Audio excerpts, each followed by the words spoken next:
Bonjour à tous et bienvenue, merci d'être avec nous sur bigwebtv.fr. Si vous nous rejoignez, c'est parti pour Rugby Time, une petite demi-heure, une vingtaine de minutes consacrée à toute l'actualité du rugby, top 14 et pro D2, avec notre consultant spécialiste Philippe. Bonsoir Philippe. Bonsoir Martin. Voilà, après une petite semaine de répit, on vous retrouve ce dimanche 28 septembre pour parler de Top 14 et puis on fera un petit détour par la Pro D2 tout à l'heure. Il n'y en avait pas ce week-end, mais on fera tout de même un petit point par rapport à ce qui s'est passé la semaine dernière puisque nous n'étions pas là. Voilà donc pour le programme du jour, Philippe, et on va commencer sans plus attendre par le top 14, à commencer par Bayonne. Bayonne qui affrontait Toulouse et la victoire de Bayonne 35-19. Et une victoire large, Martin, des Bayonnais, Oui, avec un bonus offensif. Donc c'est vrai que ça pourrait paraître surprenant, mais il faut bien le dire, surtout en première mi-temps. Alors on s'interroge toujours sur l'arbitrage dans notre top 14, mais c'est vrai que les décisions qui ont été prises, surtout en première mi-temps lors de ce match, à un moment où Toulouse avait le score en main, un carton jaune, surtout suivi d'un carton rouge, a définitivement scellé, on va dire, le sort de ce match et a entraîné la nette défaite des Toulousains qui, juste avant ces deux coups du sort, s'en sortaient plutôt bien face à ces Bayonnais. Donc effectivement, c'est la pire chose qui pouvait arriver à nos Toulousains, qui ne sont pas très en forme, Martin, on le sait, depuis le début du championnat. On le verra certainement tout à l'heure au niveau du classement. Et c'est une 5e défaite de suite pour Toulouse. Alors, Martin, j'ai pas toutes les statistiques en tête, mais il faudrait remonter à très très très longtemps, je pense, pour pouvoir retrouver une telle déroute, si je peux dire, de la part de Toulouse, avec 5 défaites d'affilée, ce qui est énorme. Donc, dans un sens, c'est vrai que la maison toulousaine va pas très très bien. Je vais relativiser quand même, car c'est sur ces 5 défaites, il y en a eu 4 à l'extérieur, une à domicile face à Clermont, et on le verra tout à l'heure, que Clermont carbure plutôt bien en ce début de championnat. Donc est-ce qu'il faut vraiment s'inquiéter? Est-ce que le mal est beaucoup plus profond? L'avenir va nous le dire, et puis surtout, les 2 prochaines journées vont être cruciales pour les Toulousains, car ils reçoivent sur leur terrain le Stade Français la semaine prochaine, et dans 15 jours, Toulon. Finalement, 2 très très bons tests pour savoir si effectivement Toulon est très malade, ou finalement s'il y a eu quelques coups du sort qui ont fait que Toulouse Martin est très malade, vous l'aviez rectifié, ou si effectivement le mal est beaucoup plus profond que ça, et si il va falloir vraiment s'inquiéter durablement pour cette équipe toulousaine. Donc à suivre évidemment, Martin. Maintenant, moi j'ai trouvé quand même que cette équipe toulousaine, pendant le début de match, avait répondu beaucoup plus présent. La rentrée d'Harry Nordoki a permis, de McAllister aussi, a permis quand même de redonner un peu d'allant au jeu toulousain, mais encore une fois, ça a été brisé par ce carton rouge et le fait de terminer à 14, qui a quand même un petit peu faussé la donne. Donc, on va suivre ça de très près, Martin. Quant à Bayonne, il est évident qu'un succès bonifié contre Toulouse, je suis certain que si on avait demandé aux Bayonnais s'ils auraient signé pour un match comme ça au début du championnat, je pense qu'ils ne se seraient même pas posé la question. Ouais, c'est absolument clair. Donc, effectivement, une excellente opération comptable, Martin, pour les Bayonnais. Toulon, lui, qui fait encore une fois une très bonne opération sur son terrain face à Montpellier, victoire 40-17. C'est du Toulon. C'est du Toulon, et c'est du très très haut niveau de Toulon. Je pensais très très sincèrement qu'ils allaient être beaucoup plus accrochés que ça contre Montpellier, qui, rappelons-le, Martin avait gagné sur la pelouse de Clermont. Oui. Donc, très belle performance. Les Montpelliérains qui sont bien depuis le début de cette saison, qui ont leur jeu bien en place, là, ils ont explosé sur la pelouse de Mayol. Et franchement, Martin, il n'y avait pas grand-chose à dire. Toulon a été meilleur dans tous les compartiments du jeu. Ce qui me fait dire que pour Montpellier, malgré les fortes ambitions du début de saison, je ne vais pas vous le rappeler, contre le président Altrad et puis surtout Fabien Galtier, ils visent le Brennus, ils l'ont dit, ils l'ont écrit, voire même peut-être au moins une demi, voire la finale de Coupe d'Europe. Donc ils ont des ambitions très très très élevées. Je pense que la suite de ce match ils peuvent mesurer qu'il y a encore un peu de travail à faire. Quant à Toulon, Martin, je vous l'avais dit dès la première journée, mais là maintenant c'est clairement signé, Toulon se repositionne pour sa propre succession et sur le toit de l'Europe et sur le championnat de France. Je pense qu'ils sont encore capables de faire un doublé quand on sait, Martin, qu'il y a à peu près 5 ou 6 joueurs de Toulon qui sont actuellement dans le Four Nation et qui n'ont pas encore rejoint les rangs toulonnais. Je pense à des joueurs comme Abana, comme Bekis Bota. Ça va faire très très mal, Toulon, ça va faire très très mal, je vous le dis, Martin. Et Philippe, quels seraient les principaux rivaux de Toulon? On parle de Clermont, d'un Stade Français. Clermont, peut-être, sur ce que je vois en ce début de saison. Les 2 premiers matchs m'avaient laissé un petit peu sur ma faim, mais je trouve que là, les Clermontois, on en parlera un petit peu après, affichent surtout des très belles dispositions défensives.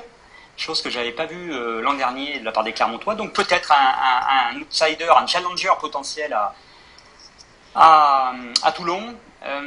Le Stade Français, je suis un petit peu plus sceptique. Je pense qu'il manque encore un petit peu de densité dans cette équipe parisienne, mais il faudra voir.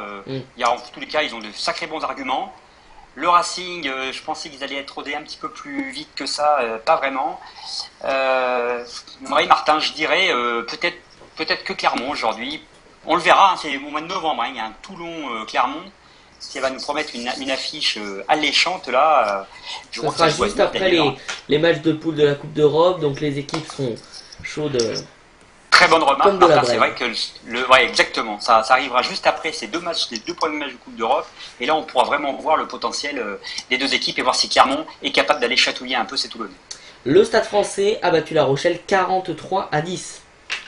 Alors c'est vrai, Martin, votre question n'était pas anodine, c'est vrai que quand on voit le succès très très large du Stade Français face à ces pauvres Rochelais, on peut se dire qu'effectivement c'était une promenade de santé, une balade de la part du Stade Français. Toulon n'est pas seul. Toulon n'est pas seul, mais je ne manquerai pas de souligner quand même un peu la faiblesse des Rochelais hors de leur base. Je crois qu'ils ont mis une priorité, c'est à gagner des matchs à domicile, et puis d'essayer tant bien que mal de se débrouiller à l'extérieur. Mais il n'y a pas la même envie, il n'y a pas la même force quand La Rochelle se déplace loin de son stade. Donc une victoire nette et sans bavure du Stade Français, 5 points parfaitement bien acquis, mais l'opposition n'était pas quand même très très forte pour vraiment juger de la qualité encore de cette équipe du Stade Français. C'est sûr. C'est sûr que La Rochelle est 14e, Montpellier est 6e, ça fait pas le même rang au classement. Le Loup qui s'en sort face à Castres 28-18. Oui, le Loup, après une première mi-temps hésitante, hein, Martin, parce qu'il tourne à la pause, les joueurs du Loup, en étant derrière les joueurs castrés. Mais une deuxième mi-temps parfaitement bien maîtrisée, avec un jeu retrouvé de la part du Loup. J'avais peur qu'il soit un petit peu marqué, c'est peut-être ce qui s'est passé en première mi-temps, marqué par leur défaite de la semaine précédente au stade Marcel Michelin. Et en fait, non, ils ont retrouvé leur base de jeu en deuxième mi-temps. Très très beau succès. Alors là, Martin, on va parler presque de la deuxième équipe qui nous inquiète un petit peu. On a évoqué Toulouse. Là, on peut parler de Castres. On ne peut pas dire que ce soit le Castres étincelant, qu'on a connu ces dernières avec un jeu alléchant absolument qu'on avait vu l'an dernier. Ces Castrés, oui, moi aussi, c'est une grosse interrogation. Bon, eux aussi, Martin, ont eu pas mal de matchs à l'extérieur. Il va falloir attendre de les voir sur leur pelouse. On sait qu'il est quand même pas facile d'aller gagner à Castres. Donc attendons de voir un petit peu la suite des événements. Mais malgré tout, Castres n'est quand même pas au mieux.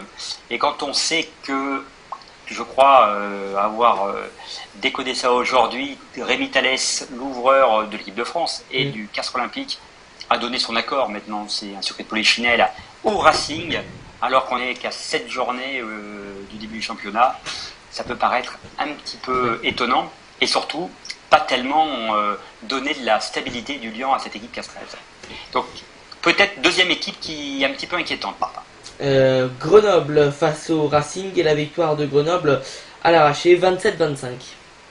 Oui, victoire à l'arraché, mais sur le fil, les Racingmen ont été chercher le bonus défensif, ce qui est un excellent résultat, car les Racingmen ont quand même été chahutés pendant toute la partie à Grenoble. Donc des Grenoblois qui prouvent encore que en début de championnat, ils sont absolument irrésistibles. Maintenant, on l'a déjà souligné, il va falloir qu'ils nous prouvent cette année qu'ils sont capables de rester dans la durée, ces Grenoblois. En tous les cas, leur jeu est parfaitement bien en place.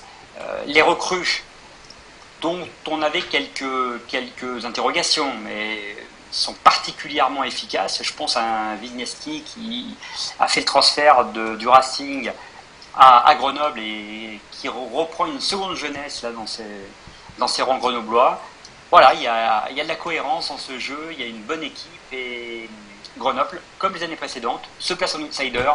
Mais Martin, il va falloir que la deuxième partie du tableau, pour une fois, soit aussi bonne que la première partie s'ils veulent aller très très loin. Victoire de Brive face à Bordeaux, 34-24. Victoire extrêmement importante pour les brivistes, qui avaient pris une déculottée, Martin, par Toulon la semaine dernière, vous vous rappelez, là aussi, suite à un carton rouge et qui avait complètement fait basculer le match en faveur de Toulon, mais je pense que même sans ça, les Toulonnais se seraient imposés à Brive. Donc pour les brivistes, il fallait gagner, c'est fait proprement, c'est fait sobrement. Je pense que là, les brivistes sont revenus à leur valeur de combat, mais sans agressivité trop importante, qui est un peu leur problème depuis le début. Les brivistes sont trop indisciplinés. Et voilà, cette fois-ci, ils ne sont pas tombés dans les travers de début de saison. Et une victoire qui fait extrêmement du bien. Quant à Bordeaux, finalement, ils auraient pu raccrocher le point de bonus défensif, ce qui à mon avis était l'objectif recherché. Mais bon, c'est parti remis certainement. Et un gros match les attend la semaine prochaine en recevant Clermont, Martin. Effectivement, et justement Clermont, on en parlait tout à l'heure, on vient d'en parler, et on en parle maintenant avec la victoire donc de Clermont face à Oyonnax, 19-8. Alors c'est jamais facile d'abord de gagner à Charles-Maton, ça c'est très clair, donc ça donne de la valeur à cette victoire. Deuxièmement, les Clermontois ont eu l'emprise sur le match, très très clairement, la victoire n'est absolument pas usurpée, et là les Clermontois ont vraiment dominé leur sujet du début jusqu'à la fin. D'ailleurs, il y a eu un peu un coup de gueule de Christophe Furios contre ses joueurs. Je lisais ça ce matin. Il a trouvé son équipe vraiment en dedans et un peu minimaliste face à une équipe comme Clermont. Et là, ça ne peut pas passer, c'est pas possible. Mais c'est vrai que hélas, les Clermontois ont fait beaucoup de fautes de main. Et l'addition aurait pu être beaucoup plus lourde. Je repense simplement à cet essai complètement vendangé par notre Thomas Domingo national, qui d'ailleurs n'a pas été pris par le 15 de France, mais ça c'est un autre sujet, et qui a vendangé un essai à la 6e ou 7e minute alors qu'il y avait un 3 contre 1 tout fait. Mais tout ça pour vous dire, Martin, que malgré ces petits atermoiements de Clermont, ils ont mis vraiment leur empreinte sur le match, ont dominé les Oyonnaxiens, et la victoire n'a fait n'a provoqué aucune contestation de la part des joueurs du haut budget. Maintenant, la semaine prochaine, deuxième grosse échéance pour Oyo, c'est la réception de Toulon. Et là, il ne va pas falloir perdre parce que 2 défaites d'affilée, même contre de gros du championnat, ça ferait mauvaise pioche pour Christophe Furios, qui lui aussi a pour objectif de remporter ses matchs à domicile. Très bien Philippe, merci donc pour l'analyse de ces résultats du top 14. On va passer au classement, vous le voyez actuellement, avec donc Clermont qui est premier avec 27 points, Toulon second 24 points, le Stade Français est troisième avec 22 points. On retrouve à la 7e position Bordeaux qui affiche 17 points, Bayonne 8e avec 15 points. En 11e place, on retrouve donc Oyonnax qui lutte avec ses 11 points. Et puis Toulouse est 12e avec 10 points, tout comme Castres et La Rochelle 13e et 14e. Voilà, je crois qu'on pouvait dire, Philippe, en ce qui concerne ce top 14. Peut-être une chose à rajouter. Ah oui, une chose à souligner, Martin, c'est la dernière place, parce qu'il n'y a pas d'autre mot en termes de nombre de points, la dernière place de Toulouse et Castres. Il faut vous dire que ça, c'est quand même une sacrée surprise. Quasiment 20 points d'écart par rapport à Clermont et une quinzaine par rapport à Toulon. Ça fait cher, mais bon, c'est vrai qu'on en est un petit tiers du championnat, mais il ne faut plus laisser grand chose en route. Pour enfin, cela dit, ça va quand même très vite. Oui, ça va très vite. C'est vrai. Donc Attention. attendons la suite. Et puis le passage de cette période européenne qui laisse aussi souvent beaucoup de traces et parfois hélas quelques blessures dans les différentes équipes. Exactement, Philippe. Alors avant de se quitter, un petit détour par la Pro D2. La semaine dernière, c'était donc la 5e journée. On a pu voir, Philippe, des victoires comme celle de Béziers 9-12 sur Colomiers, ou encore de Massy 27-25 sur Bourgoin. Pau a battu Dax 22-15. Belle victoire de Mont-de-Marsan, Philippe, face à Montauban 30-20. On retrouve également Aurillac qui a battu Carcassonne 15-10. Victoire de Narbonne face à Albi 38-22. Perpignan a battu Agen 32-16. Et puis Biarritz a battu Tarbes 52-10. Philippe, une réaction d'ensemble à tous ces résultats? Alors la confirmation du très bon démarrage de la section paloise, qui vous donnerait le face classement. À Dax 22-15. Face à Dax 22-15. Pau qui est premier avec toutes ses rencontres remportées. Donc elle confirme non seulement son très beau début de saison, cette équipe de la section, mais en plus elle est dans les clous par rapport à son ambition du départ de figurer dans le wagon qui brigue à la remontée directe en top 14, c'est-à-dire donc la première place. Donc ça c'est une très bonne chose. Albi qui a chuté, Martin, vous l'avez dit, contre Narbonne. Oui. C'est vrai que les Albigeois aussi étaient partis en trombe, mais face à des Narbonnais seconds. Oui, il reste sur les 10 secondes, et face à des Narbonnais qui eux aussi ont des choses à faire valoir dans le championnat. Finalement, c'est pas une si grosse, un si gros coup d'arrêt pour les Albigeois. Et puis on va noter que Perpignan et Biarritz se sont remis la tête à l'endroit, surtout pour Biarritz qui a écrasé nos amis tarbais. Et puis les Perpignanais qui, bon an mal an, comme je l'ai dit quand même la dernière fois, mais ça va pas être simple dans ce championnat. Il faut pas perdre de points. Tant mieux, c'est une très bonne chose pour ces deux équipes.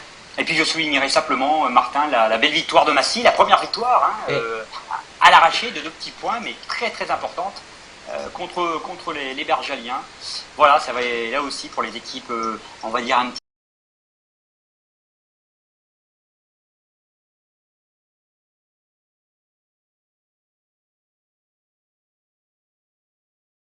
retard sur le premier pour Perpignan qui est 3e. Donc pour une équipe assez réputée, ça commence à être limite.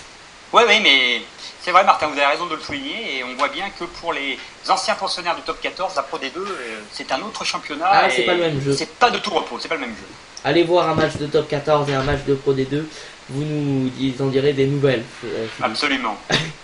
Voilà, merci beaucoup Philippe, encore une fois d'avoir été avec nous en ce dimanche 28 septembre. Et puis merci, de toute façon, on se retrouve la semaine prochaine avec le retour de la Pro D2 et la suite du championnat de top 14, toujours aussi passionnant.